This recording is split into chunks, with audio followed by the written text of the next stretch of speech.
Hello again, and welcome back, everybody, to another edition of the Rural Report. I am your Rural 2IC, and we are still continuing our 30 days of survival for National Preparedness Month, aka September. So, again, a little shout out to Little Rural, who gave me the idea. And my 5-year-old son was like, ABC's, Dad. That seemed like a really fun, creative way to go through and do this. So we're going to do a different letter for each day, and we'll just jump right into this one. If this is your first time here, don't worry, I'll have a little card up here at the very end. You can click on it and watch the series in its entirety, but we're on letter O. So the first word that comes to mind is obligation.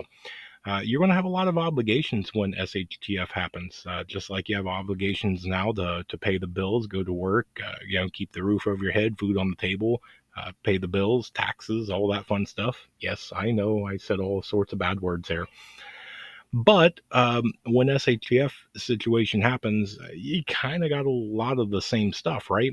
You still have to keep some sort of shelter. You still have to provide security for your family. You still have to put food on the table.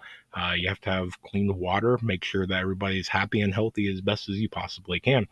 So there's going to be still an awful lot of obligations. If you haven't thought about that, now's a really good time. Make a list of what your obligations are now, and put a little check mark next to it if that you're going to have the same obligations after SHTF. But speaking of obligations, let's roll off into our next one, which is operations. So there's going to be an awful lot of quote unquote operations going on now, whether that is a scouting operation, going out to find maybe a better place. Maybe it's going to be scouting for food, for water, a better hunting place, fishing place, something that is a cleaner source of water. Maybe it's a place that you can scavenge materials or supplies from. Maybe it's a search and rescue operation. Maybe somebody got lost. Maybe a child wandered off, or somebody didn't come back from a hunting trip or something like that. There's going to be various operations, and you can call it what you will. I'm just using it for the word or letter of the day, and so we're calling it that. But you can still go through and think about all the different things. Have you thought about what you would do if somebody was lost? How would you kind of embark and go through with a mission, kind of like a search and rescue operation? uh, I'm going to guess that there's probably not a whole lot of people that was like, well, that'll never happen. We'll keep an eye on everybody. Mm, yeah, that's probably everybody's plan until it happens. Okay, we prepare. We think about things before it happens. Uh, some of the best prepared minded people think about the things that nobody else thinks about, and then that gives them a leg up because they've at least thought about it. So one of the best things that you can do when you're having obligations and operations, well, you can do observation.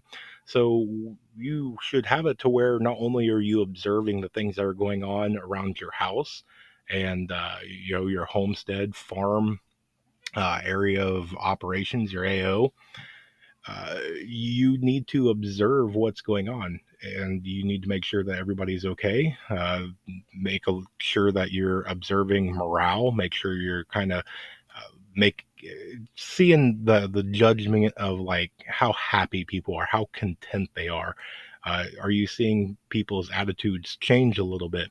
As you go through, are you observing damage to the property? Are you looking for things where something seems out of place? And this goes for off property too. Maybe you're walking around just doing a scouting thing.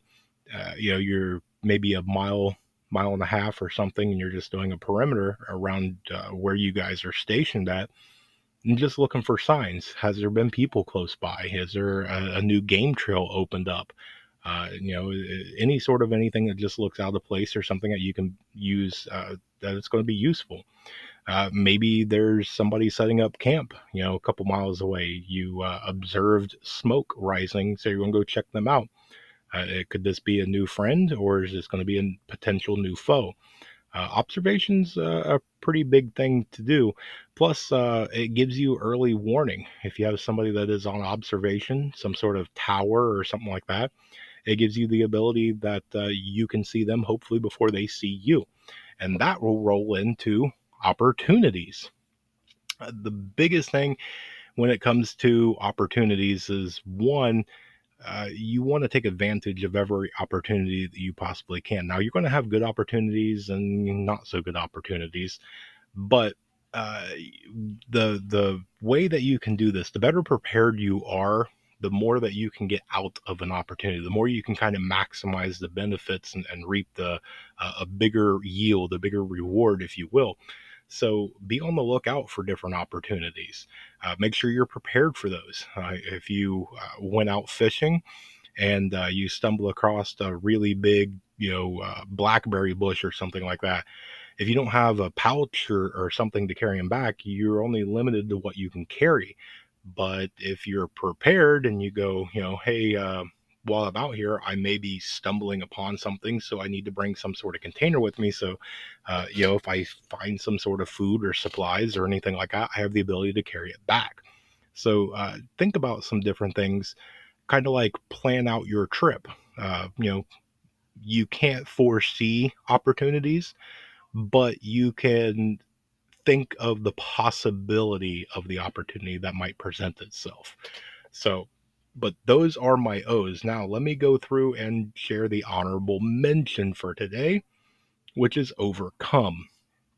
You're going to have kind of what we talked about, some bad opportunities too, but you're going to have different things that's going to happen. You're going to get tested, you're going to go through trials, and the thing with that is the ability to overcome. It's that improvise, adapt, overcome, right? That's why they use that slogan.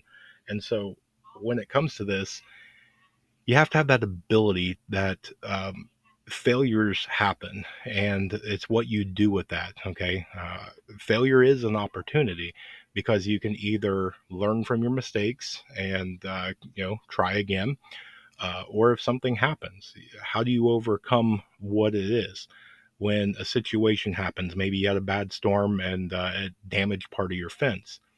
Okay, how do you overcome what just happened? Are you able to repair it? Do you have that ability? Do you have the supplies to repair it? Things like that.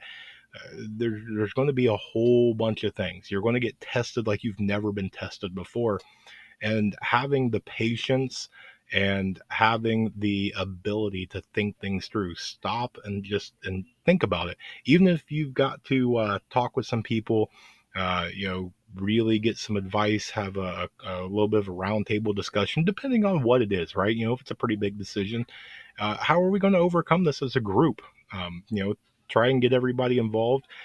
You'll never know. Just like for this right here, the idea of this came from a 5-year-old. So it doesn't matter about age and wisdom.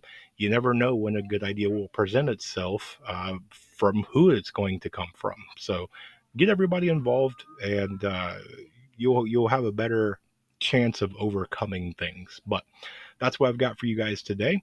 So I hope you enjoyed this one.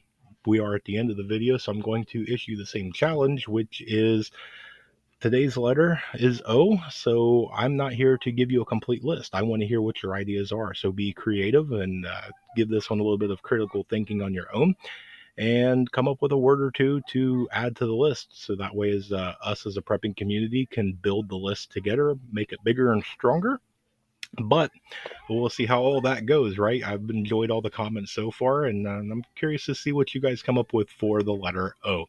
But with that, I hope you guys have a great day. I hope you have a blessed day. Stay tuned because there's more information to come. And with that, I want to give you the reminder, remain united because we're all prepping in this together.